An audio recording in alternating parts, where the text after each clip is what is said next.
বল আজকে কি রান্না হচ্ছে?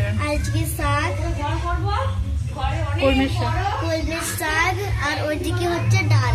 না, মাছের ঝাল। মাছের ঝাল। কেমন লাগলো তাহলে যে রান্নাটা?